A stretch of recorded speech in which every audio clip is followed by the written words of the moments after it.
Thank you so much to everyone who's joined us today. We will still have participants joining us as we start to kick off today's webinar. We're really grateful that you could have joined us today, so thank you. Today's content is really about gaining exposure to the booming semiconductor sector through the ASX. And welcome. My name is Andrea Culligan. I am the lead partner of innovation and venture building at Deloitte Australia, and I globally lead our emerging technology, connecting climate tech into industry.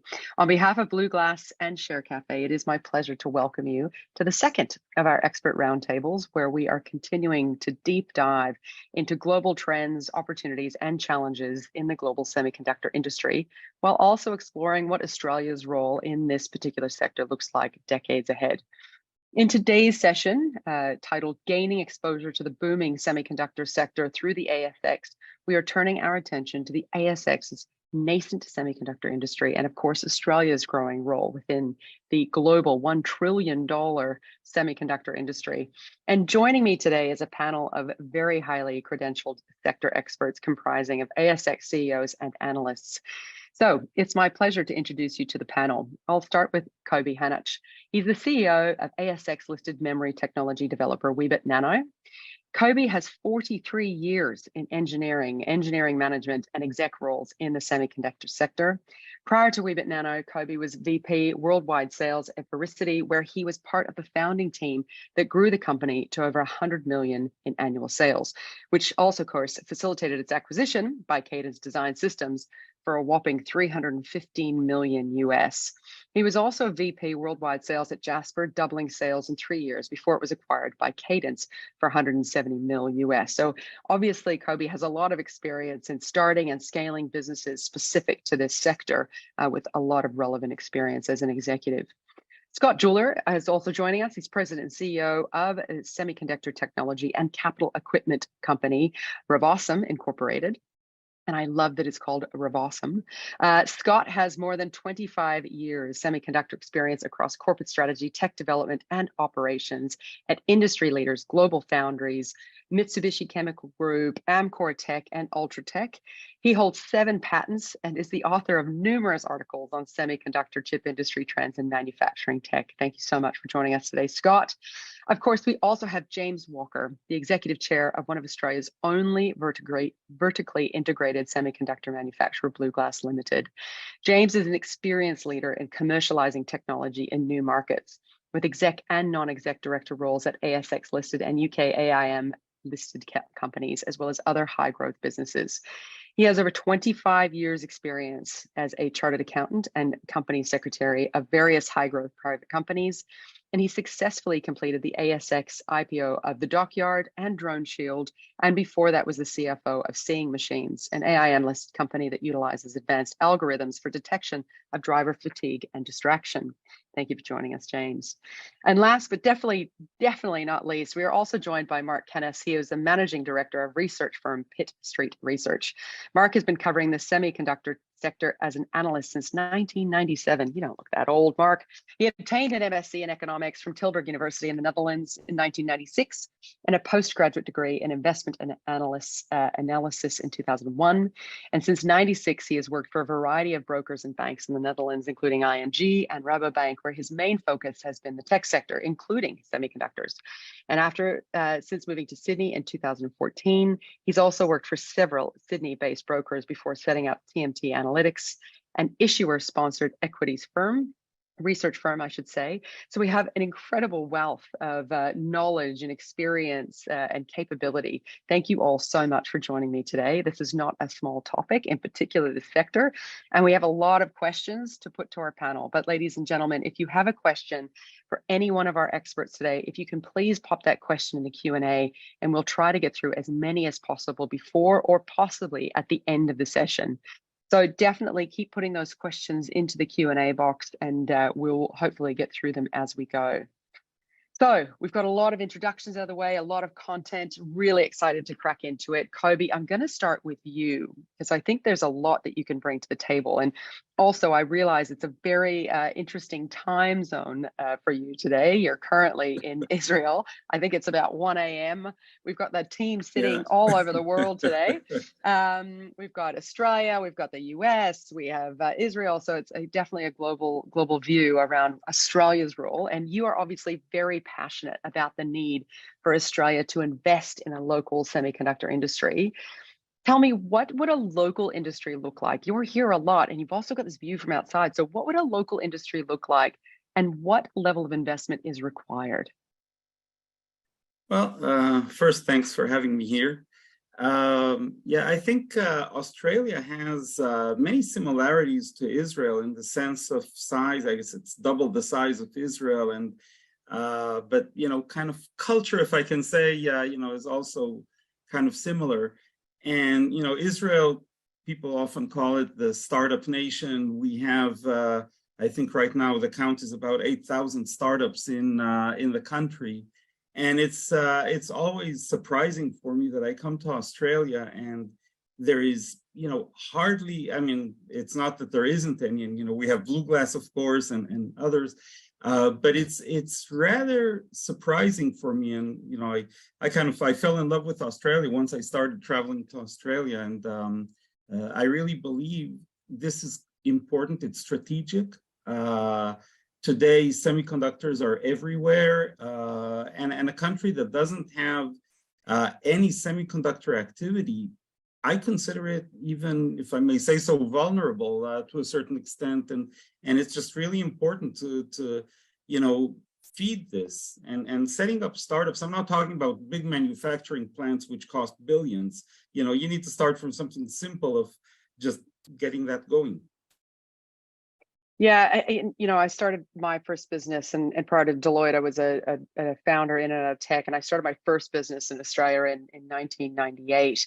And there's been a significant growth since then in startups and in particular in the sector. But I really hear you. It's definitely got a ways to go. But in your opinion, how long would it take for Australia to develop an industry that is competitive globally? Because to your point, there is perhaps a sense of vulnerability when we're dependent on other regions to really bring innovation to us versus us create our own. How long do you think it would take?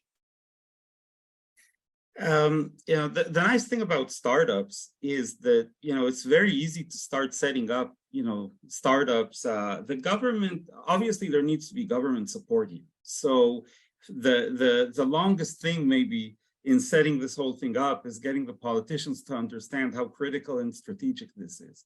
But once they understand it, there need to be several laws passed to kind of enable this whole thing to start moving. Laws that enable the funding of the startups and give the government support that initial push. Once you do that, obviously you need to push the universities and all of the research institutes forward. But in general, it doesn't take that long to get the ball rolling. Then it starts growing as you go. And but I think you need to start. And the key point here is, I think some basic regulation. Even the way that ASX runs is counter startups to a certain extent. The whole way that the ASX works with options and RSUs, etc. It really, I find myself fighting things that are unbelievable. Just trying to get things moving. They're really counterintuitive for people who want to set up startups. Yeah, and I'm sure every country has its challenges, but what I really heard from you there is around education, policy, mindset, capability, and there's a lot of tertiary education centers that are starting to take that on board. So it's good to hear that what you're saying, I can start to see in some ways. Next question I might pose to Scott.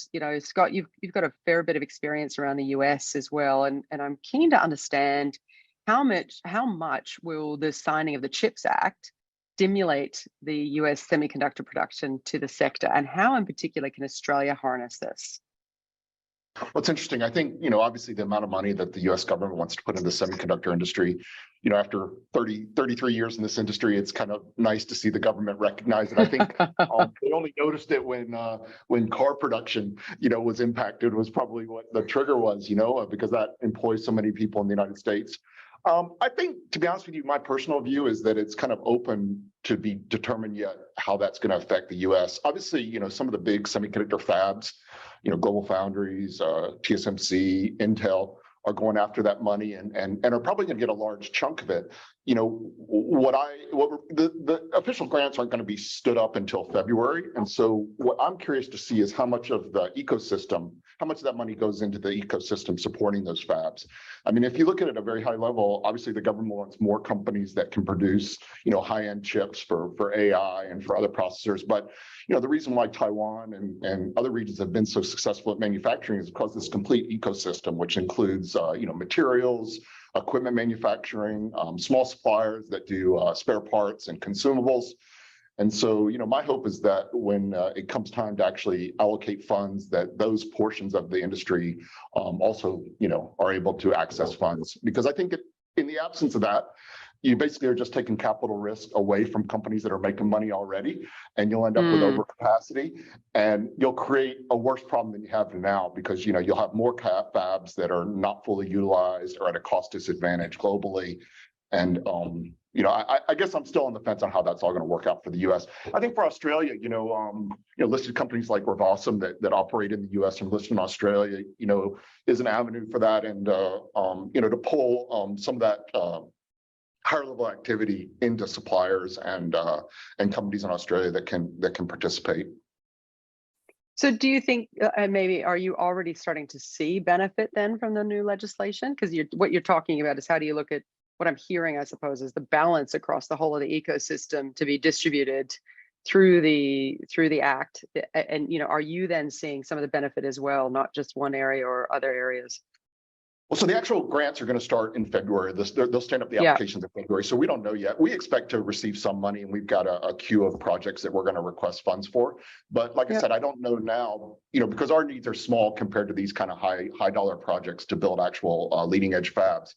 I kind of think it remains to be seen how the money is going to be allocated and who the beneficiaries are going to be. Interesting. Okay. James, BluGlass has been involved in helping develop both Fed and state governments' commitment and focus on developing this enhanced sector here in Australia. But what do you believe needs to be done so that it is a more mature sector in Australia, and maybe even framing it like, what role does Australia need to be playing in order to develop a more mature sector? Yeah, no, thanks, Andrew. So, I mean, we've been talking to the New South Wales government and the federal government for a while now. And if you look at the Australian sector, both previous speakers are right. There is no industry here yet. There are a couple of innovative companies with some great IP on a global scale, but there really isn't that collaboration. There isn't that interconnection. There isn't really a sector in Australia yet. And clearly that places Australia at risk. If you look at the supply chain issues over the last couple of years, governments around the world now doing the CHIPS Act or their equivalent in Europe, there is this real competition now that countries have to build their own industries, so they're not reliant on overseas countries as much as that we have been. And we need to do the same, and we need to do that fairly quickly. I think the question, is where do we put our investment dollars? Where does the government focus its energy? Do we get the large companies to build fabs here? Do we focus on existing technologies that are being used in existing applications? Do we focus on the fabless applications, or do we actually invest in new technology areas where Australia can play a real role going forward as compared to catch up? And some of those areas I think are like compound semiconductors and even quantum computing, where Australia has a natural advantage already. So, we firmly believe that investing in silicon-based semiconductor industry is probably a little bit late. There are our partners, and if you think on a global securities basis, our global partners are well advanced in that industry, in that area, and for us to play catch up is probably not the best use of our money. But if we can invest in areas where we can actually have a global role, quantum computing is a great example, as is compound semi. We think that's probably a better way to go. And BluGlass is really an example of that. So We're focused on gallium nitrate.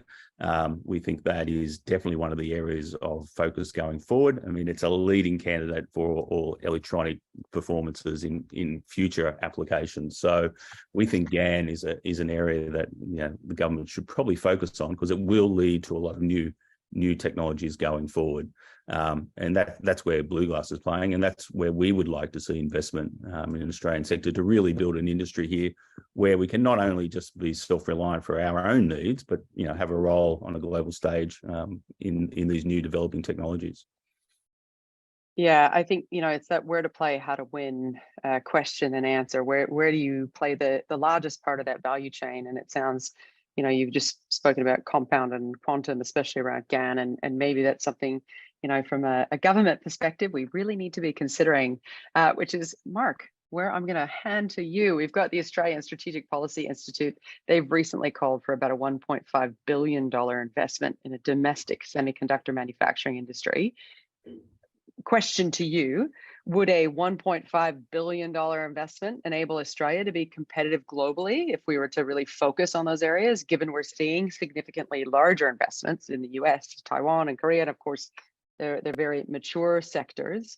Do you think that type of investment would actually allow us to be competitive if we made the right choices, or do you think other things need to also be focused on?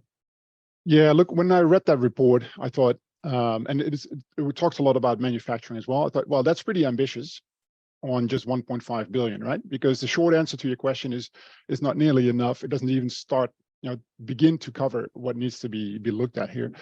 But my biggest question around that report was, why would Australia need manufacturing in the first place? Because there's not a lot of manufacturing at all in Australia. A lot of that has been shipped overseas.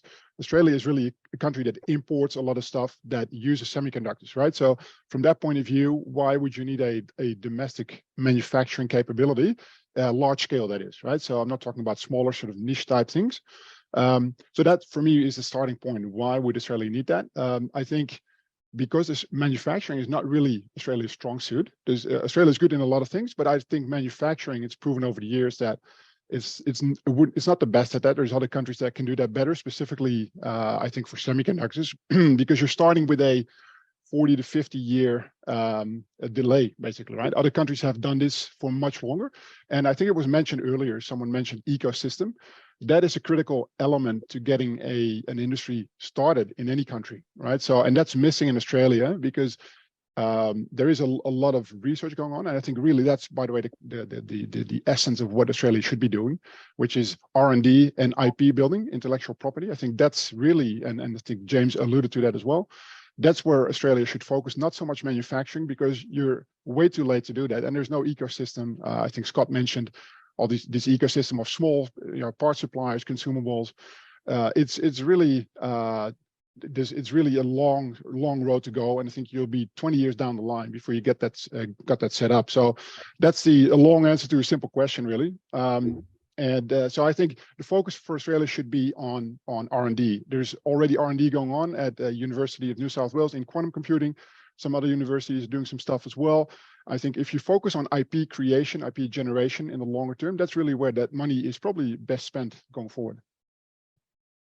I love that response. It just comes down to, where is the focus, and then invest in the focus, and then where do you play across that value chain? So thanks so much. That was a great comprehensive response. Kobe, Weebit Nano is incorporated in Israel, but you've listed on the ASX, and you've also already spoken to the fact that it's a bit challenging at times. What made you to decide to list on the ASX over other stock exchanges or even VC funding? So when Weebit started, and that was before I joined, actually, so it wasn't even my decision, but in Israel, there's a thriving startup environment, but the VCs have their preferences. And back in 2015, there was a big focus here among the VCs on cyber, AI, automotive. Semiconductor, which used to be very popular, kind of fell out of favor. So we were kind of looking at how we're funding, and it was the ASX who realized more or less at the same time that there are a lot of mining and petrol or gas companies, etc., energy, And so they wanted some new technology. They sent a delegation over to Israel. Actually, several delegations came over. And today you actually have, I think it's about 20 Israeli high-tech companies listed on the ASX. So it's not just us. And yeah, it worked very well for us. So really focusing where the clients are, right? So that's what I'm hearing Actually, there. yeah, it's kind of funny because as we said, you know, there's nothing really for us except for that. And by the way, I think what Marc, if I can comment on Marc's input, you know, I believe that an investment by the government in getting the industry going in R&D, etc., that kind of gets the ball rolling, and then you have everything else that starts following. So manufacturing and so on will follow it. In Israel, to a certain extent, a lot of outside investments came as a result of all of the, you know, startups, etc., including manufacturing plants. But 1.5 billion is really a joke when you think about you know, a simple manufacturing plant costs more than that to set up. Exactly. Scott, coming back to you, like Weebit, your operations are also offshore. What drew Revasum to list in Australia? I think it's similar to Kobe's answer. You know, the venture capital markets at the time were really enamored with software companies. Hardware, which we do, is manufacturing hardware, capital equipment, not super attractive, and so it was a way for the company to access public markets, you know, at a smaller scale than you could do in other regions. And you know, you're relatively new to the organization. How did, you know, being Australian listed, did it influence your decision? Did it detract your decision? You know, tell me how it. You know, I've worked for both public and private companies, and you know, like most of you have gone through the private fundraising. You know, I think being on public market has advantages, both in terms of access to capital, and then also just, you know, forcing a company to go through regular audits and have financial compliance that's regulated. I think, you know, those are advantages, and that was attractive to me. I knew, at least when I was coming in here, that I wasn't going to fall into some, you know, something unexpected in terms of the way the company had been managing the finances. So that's positive for sure. Yeah, definitely requires a bit of rigor and governance, which shows some stability in the business. I can totally hear that. James, BluGlass has been developing and manufacturing semiconductor technology for about a decade and a half. What have you seen as some of the biggest challenges in this sector over that time? Well, I mean, let me start by saying it's probably never been a more exciting time to be a semiconductor company in Australia than right now, because 10 years ago, most people didn't actually know what that was. So it's been a massive change in the time that BluGlass has been listed. You know, so much so, as we talked about, you know, from a nation building perspective, we have to be less reliant on other countries. So we have to build an industry here, because semiconductors are used in almost everything we rely on today. So from an investor point of view, the more investors understand exactly where semiconductors play, where they're going to drive everything we rely on today, you know, there is a great opportunity now to educate investors about the semiconductor industry. I mean, we've touched on it, and why the ASX is a little bit difficult, can be a little bit difficult to deal with. They've done a great job in promoting themselves internationally as a place to raise capital for early stage technology companies, and Kobe touched on that earlier. Just the sheer number of overseas technology companies listed on the ASX is pretty significant. So, you know, the ASX is starting to get them. The federal and state governments are starting to get that this is an important sector, so they're starting to put money into it. I mean, it definitely starts with research, then moves on to startups, and then it has to move into an industry. So we're pretty excited about where that's going. You know, we've spent a lot of time starting to educate the market about the investment opportunity. This seminar is a great example of how BluGlass is trying to lead in educating the sector on this, and we use obviously Pitt Street Research to put out some great notes on the sector, as do other companies. So we think it's a pretty interesting time from a semiconductor space on the ASX. I mean, the BluGlass shareholders, I mean, we have nearly 5,000 of them, and they have been on our register, a lot of them, for a long time, and know our technology particularly well. I mean, most of our investor conversations are about our technology and how we commercialize it.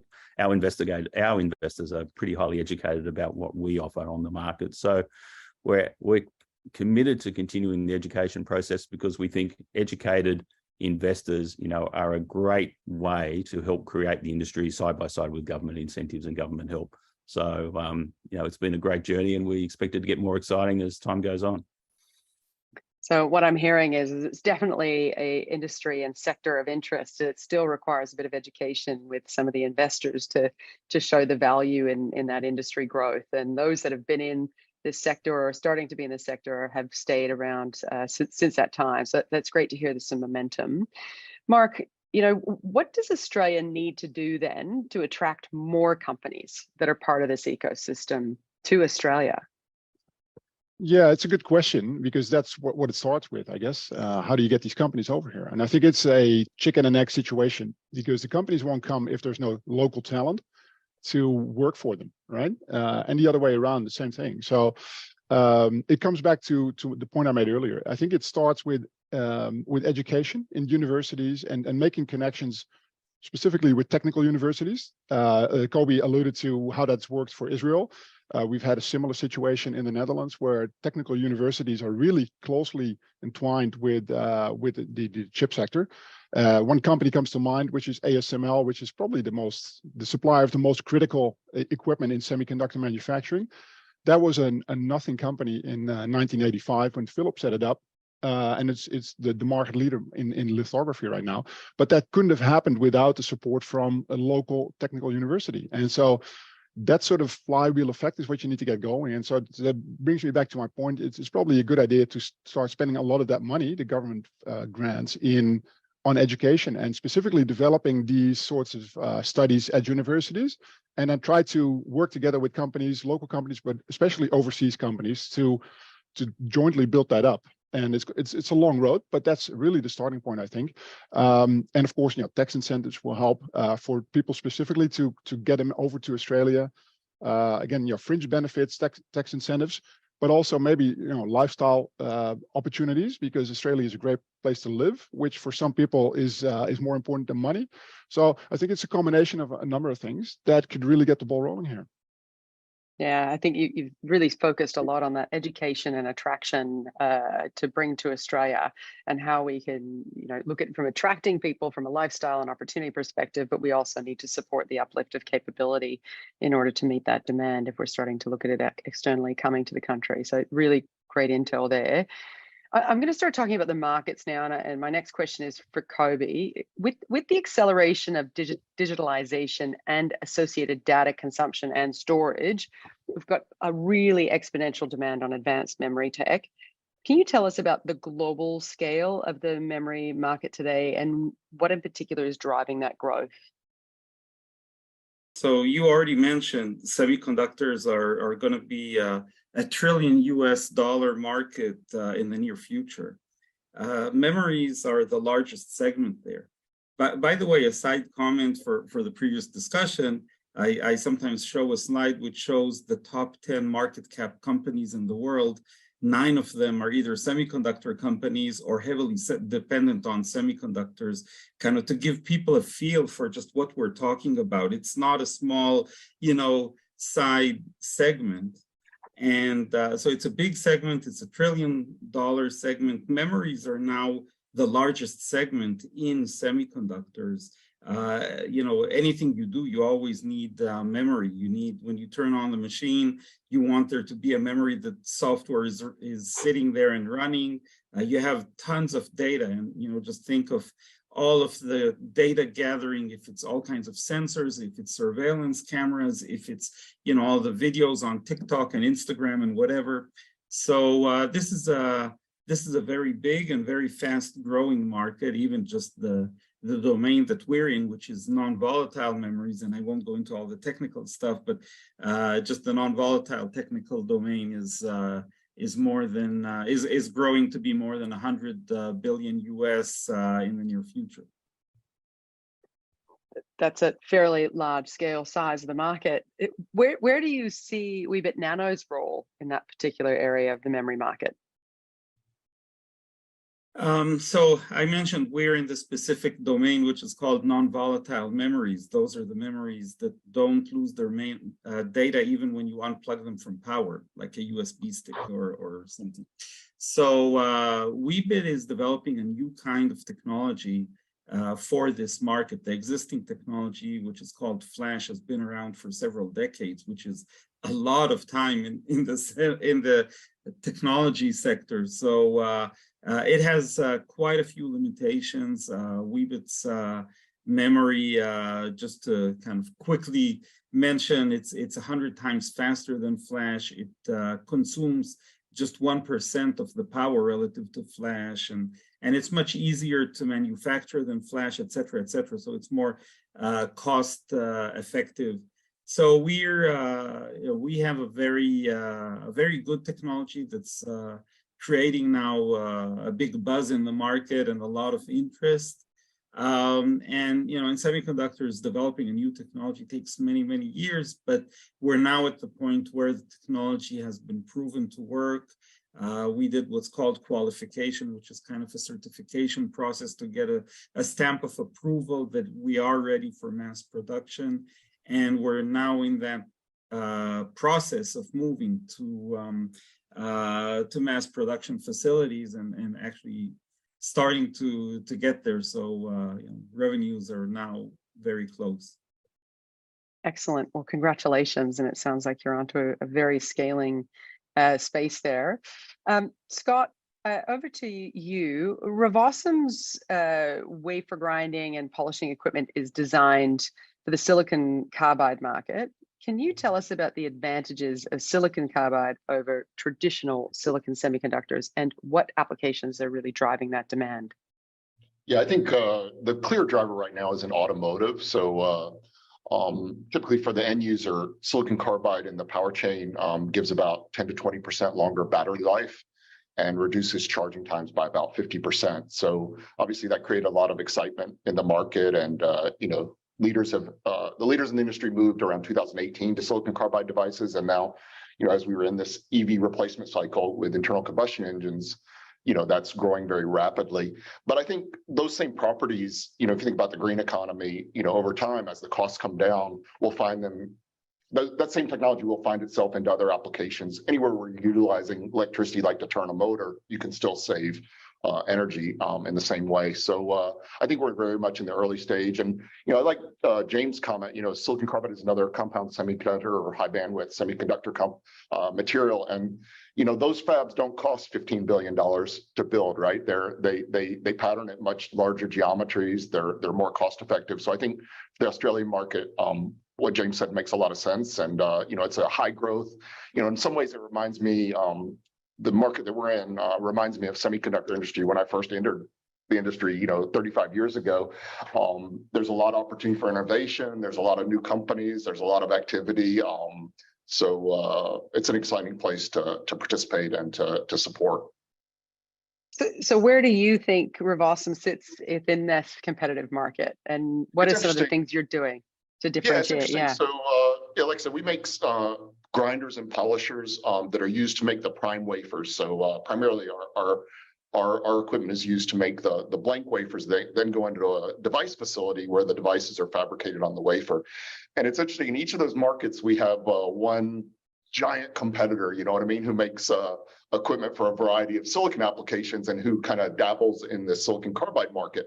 But the reality is that it has special requirements. So even if I compete against a $20 billion company, the amount of resources that he can take off these leading edge applications for leading edge silicon and allocate to this business is actually quite small. So it creates an interesting situation. We're a small company, but in many cases, I have more resources working on the technology than competitors who are 100 or 1,000 times bigger than I am. So there's a lot of growth. There's a number of companies, either integrated device manufacturers who are creating their own silicon carbide prime wafers, and then also kind of a merchant market for silicon carbide wafers that's really just starting. It's like 1 million wafers a year right now. It's growing at about 40% per year. So we see a lot of opportunity to ship our tools, into those customers. Yeah, that's awesome. It's Revasum. So no, I'm sure you've heard that before.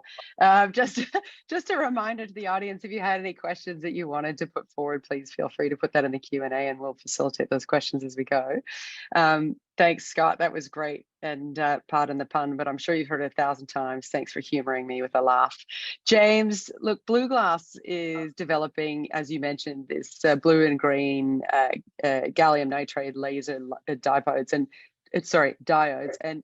And are these laser diodes as prevalent as memory chips in devices and applications?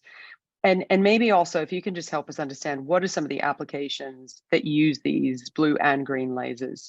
Yeah, sure. So, I mean, laser technology is widely adopted in the industry today. It's used in the manufacture of virtually every advanced manufacturing material processing item, including semiconductor chips and memory. So it's used in the manufacturing process of those items and many other items. So it's used in the defense industry,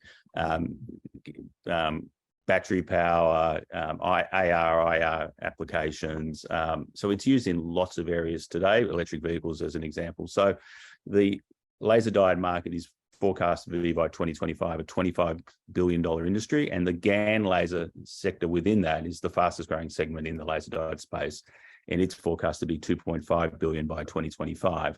And as I said, it's growing faster than the other sectors. It's replacing existing technology because of the technical advantages it has, particularly in metal absorption, which is really important when you're doing that fine high-end welding, particularly in your iPhone or on chips or memory applications. So it's used in a lot of places today, and GaN is, as I said, replacing a lot of the existing technology. So, we're quite excited by focusing on that area.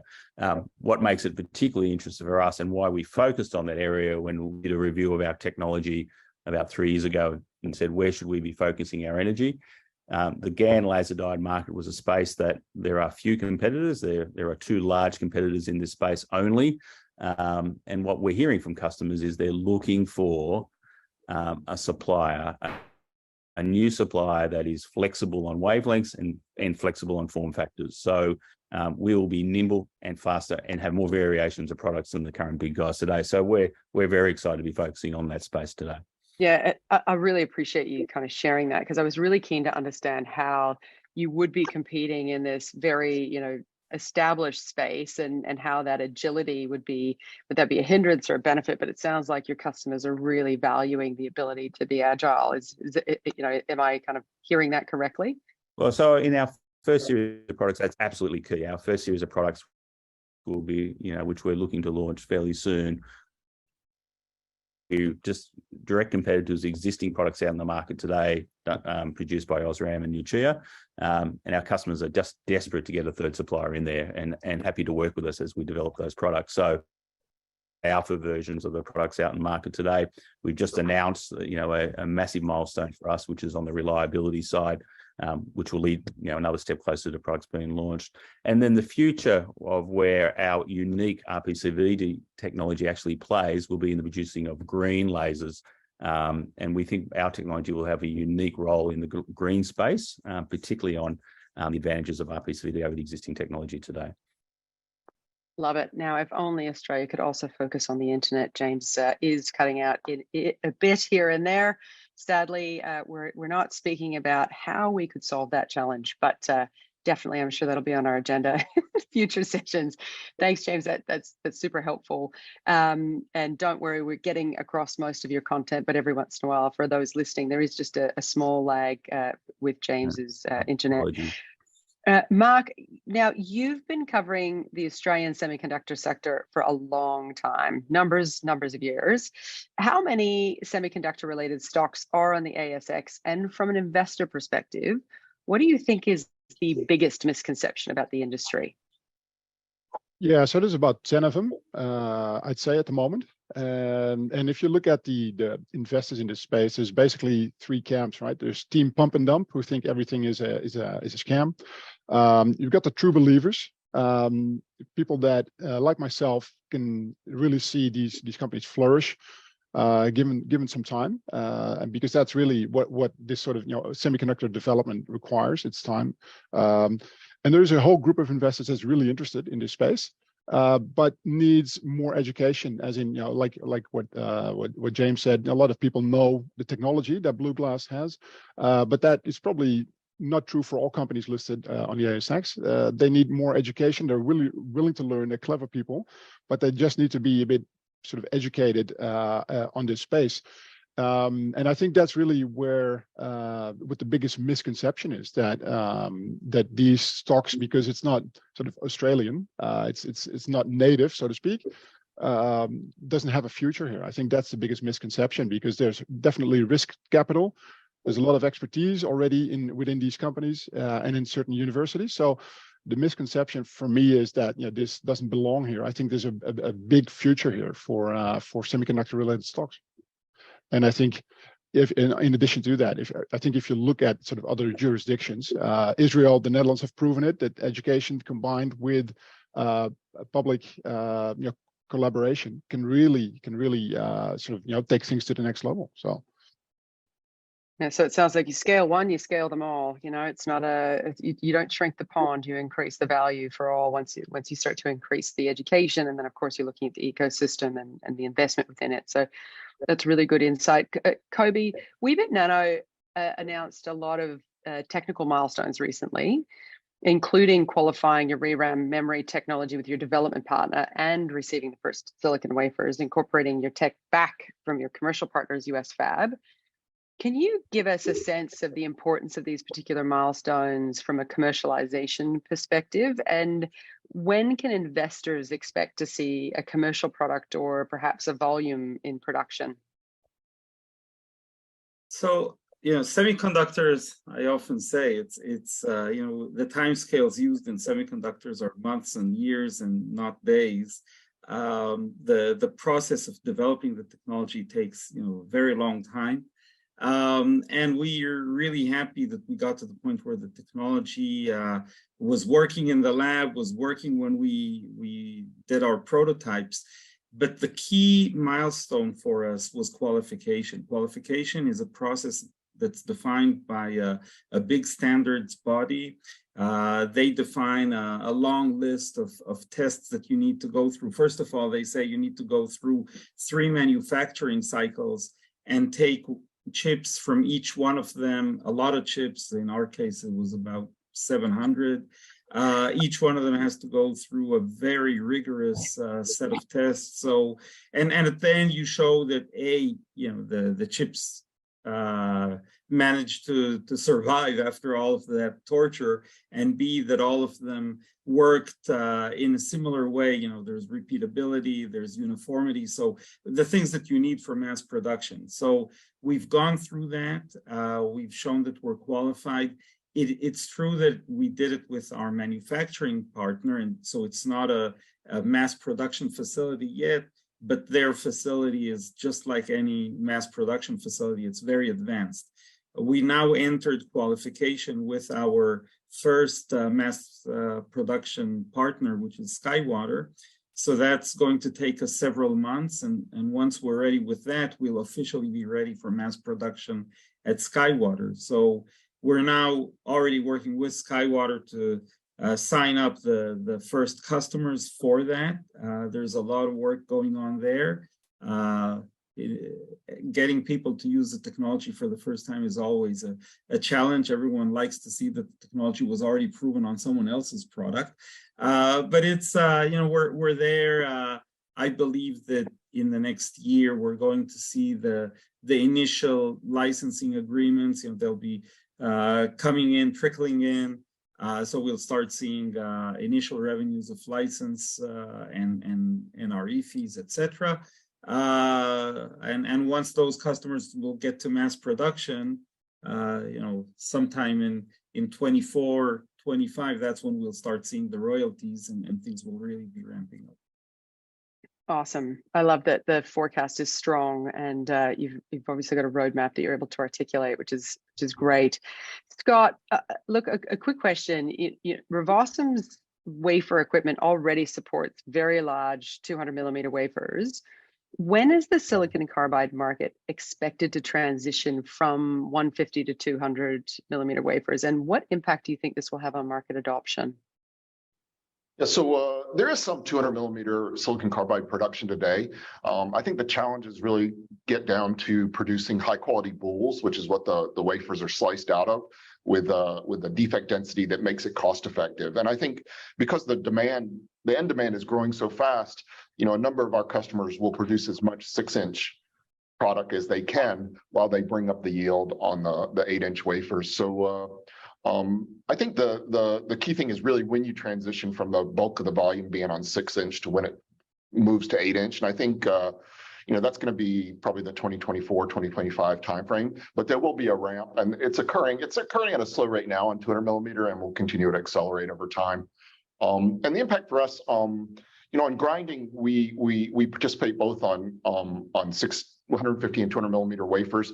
On polishing, there's some legacy technology, these batch polishers that can accomplish what's necessary cost effectively on 150 millimeter, but don't work on 200 millimeter. So that transition to 200 millimeter will drive kind of the next stage of our growth, which will be on the CMP side, the polishing side of our business. Awesome. And Marc, I want to just ask you another quick ASX question, because these last two responses have really been about growth and scale and a really clear roadmap. What do you think these ASX-listed semiconductor companies need to do better to appeal to Australian investors? I know we've spoken about education, but what do you think that these organizations need to do better in order to appeal to these investors in Australia? Yeah, look, it's a good question. I think the education, again, is one of the things, but explain the technology, we spoke about that already. I think the other things that they could be doing is talk about the longer term, right? Not just what's being done at the moment and what sort of process you're going through. Because it's in my experience, Australian investors are a little bit impatient, looking for the next announcement and the next announcement, and when's revenue coming, and those sorts of questions you're not always able to answer properly as a developing company, but trying to paint that longer term picture. If we do this, if we do that, and this is, these are the steps at a certain point, and without being too specific in terms of years, because even things can go wrong or take longer. But try to paint that picture, what revenue models look like potentially, and how that would sort of work, how that would develop. It's sort of similar to a mining company where you drill a hole in the ground, see what comes up, you qualify that. But investors want to know, okay, so what's next? When can we, when is this going to the mill? When can you ship this, et cetera? So it's the same for tech companies. And I think because of all the uncertainties around development of this sort of technology, it's hard for companies to be specific about it. I get that. But at the same time, that's probably what investors are looking for as well. And a lot of investors don't want money today. They're happy to wait it out, but it's good for them to get that sort of longer term picture painted to them. So it's easier for them to stick with the story longer term, because the worst thing that can happen for these companies is that investors lose interest, sell their stock, and share prices come down, which makes the funding exercise in the next round a lot more difficult. Yeah, and of course that short-term, long-term pathway is really important for investors to understand the value of what they're investing in and the organizational capability and growth plan. But Kobe, Weebit Nano is also known for having a world-class board of industry luminaries, and we also know that boards are very reflective of investor appetite. How did you go about attracting this top talent and the expertise at management and board level? And I mean, I've just stated as perhaps it's important, but how important do you think it's been, or it is?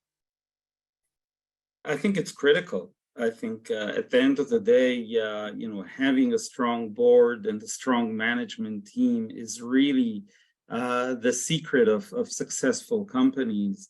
And I'm very proud of my board. When I joined the company, one of the things that attracted me to Weebit was knowing that Daddy Perlmutter joined a little bit before me as chairman. I said, if this guy, the guy that invented the Pentium processor, sees value in this company, I guess there's something there. And so I took a closer look. And then both of us went about once we saw the real potential here, and we were very excited, we talked to our friends, and so we brought on board both Atik and Yoav, who are really industry luminaries, and so it's great to have such a board. Atik and Yoav both were CEOs of large companies traded on NASDAQ. They know the public markets. All three of these guys with Dadi, they know the semiconductor market. Each one of them has even more experience than I do in semiconductors, and so it's among the four of us, you have way over 200 years of experience already, and that's critical to avoid issues. And people were asking me about competitors and so on. I think one of the reasons Weebit is where it is and our competitors are where they are is thanks to this board.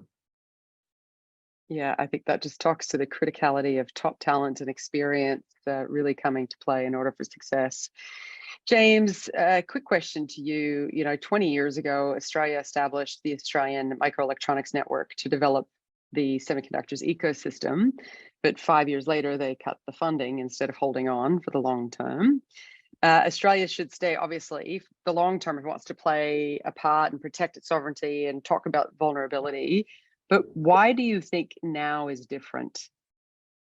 Well, I think you've only got to look at the last couple of years to see that now is different. So we touched on earlier in this conversation, no one's ever had to wait 6 months for a car before, as an example of where semiconductor industry is critical for our general way of life. So, and then you've got the tensions in the world, particularly in our region, and where most of the semiconductor industry actually is. So thinking about that, and thinking then about what's happening in regulation and government incentives around the world, Australia can quite quickly fall behind if we don't start to build our own industry here.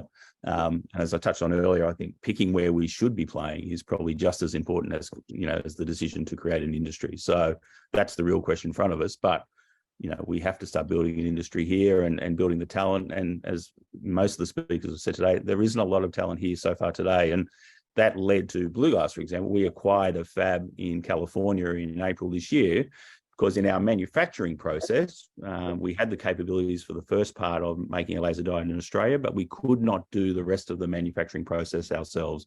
The technology, the resources, the infrastructure didn't exist in Australia. So people will be happy to know that we bought a second-hand existing fab for $2.5 million US, as compared to some of the billions and dollars that have been talked about today. But if we were to build a brand new fab today for laser diodes, it would be about a $40 million investment, to put it in perspective. So once again, to my point, where do we invest our money where we can get the best bang for our buck? So we were quite fortunate with the team that we've now put in place at BluGlass at both the board level, with Jean-Michel Pellipat joining us, one of the founders of Nibiru, one of the leading laser diode companies, and then Jim Haddon joining us as president in September last year, a 35+ year industry veteran based on the West Coast.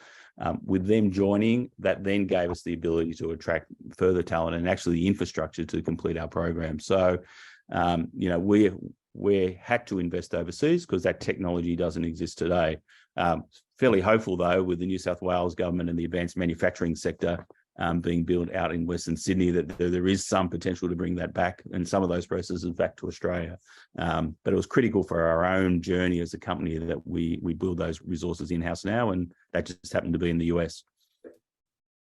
Yeah, and it's such a good point. And I love that, you talk about the value of how do you look at legacy assets and redevelop them in order to look at future capability. But Kobe, I'd love to know your view. You've been in the industry for, I think you said 35 years. I'd love to know, we've had this kind of short-term thinking in Australia around the Australian Microelectronics Network, around the ecosystem. Now we're looking at staying the long term. Why is this time, in your viewpoint, different?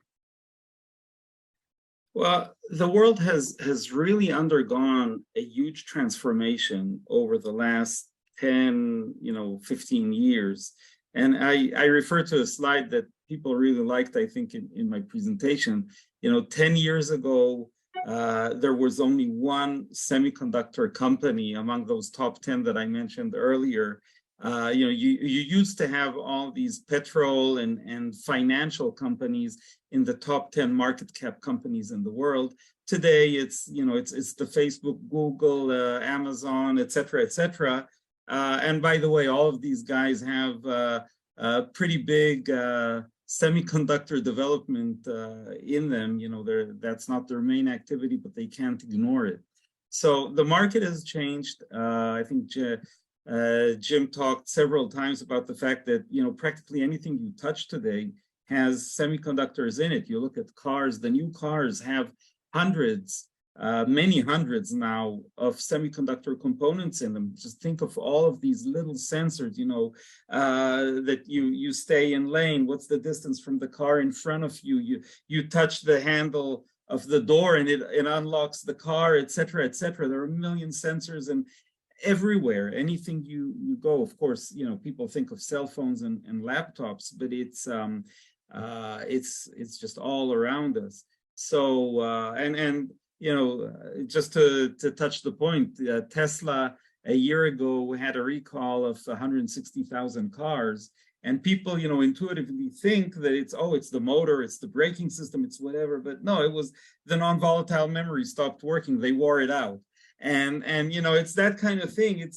Everything's becoming semiconductor computer, and that's where we are today. We're at that point where you cannot ignore semiconductors because you can't live without them. They're all around you, and it's really time to invest. And you can see even the geopolitical tensions are now a lot about semiconductors. The whole issue of Taiwan is the number one reason why people are talking about Taiwan so much. Unfortunately, it's not because of the Taiwanese people, which it really hurts to say that, but it's the concern that all these governments and everyone has around what's going to happen with TSMC and UMC and so on. So I think it's really time to take a much closer look and to understand this is very strategic for governments. Yeah, focus time is now. And of course, we've had challenges with supply chain. We've had a challenge with talent. And Scott, I've got just a final question perhaps for you. We've got a lot of university students coming in from overseas. Does pushing money into university only give, again, our point to investment into overseas development? And how do you also then look at Australian students and sovereign and IP capability in Australia being kept here? What are your thoughts there? It's come from the chat. I mean, I think it's a matter of focus, and I think I agree that the way for Australia to enter into semiconductors is through technology and innovation, and a great way to do that is through the universities. Obviously, it's not only training students, but building programs that have students that are overseas students and local students that then could take those ideas, whether they came from somewhere else or were born in Australia, and then create businesses and industry from that innovation. And I think that's a great way to incubate, an industry in Australia, given where the country is now. And, not every part of the semiconductor industry requires $1 billion to get started. There's startup design firms. India's created a huge chip design industry. There's other segments of the industry. We talked about compound semiconductors or quantum computing.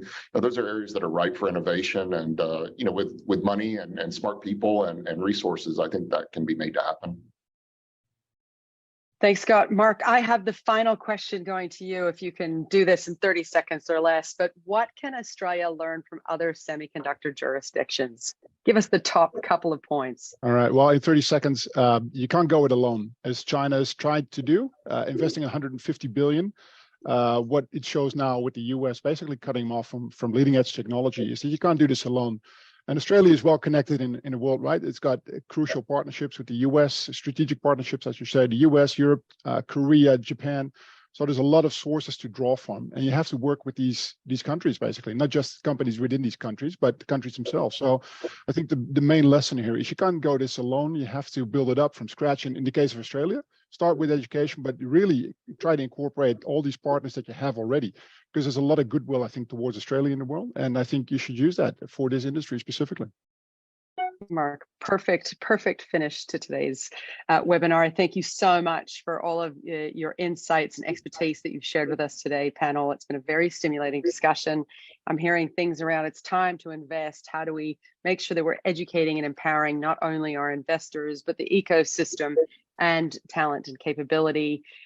Focus on where Australia is going to play and where we're going to really lean in. And of course, last but not least, Marc leaving us with definitely don't go alone. There's an opportunity to really empower the ecosystem. Thank you so much to the event organizers, BluGlass Limited and Share Cafe, for bringing this event series together. We look forward to bringing you on our next expert roundtable highlighting the future of quantum computing and Australia's role in the quantum revolution.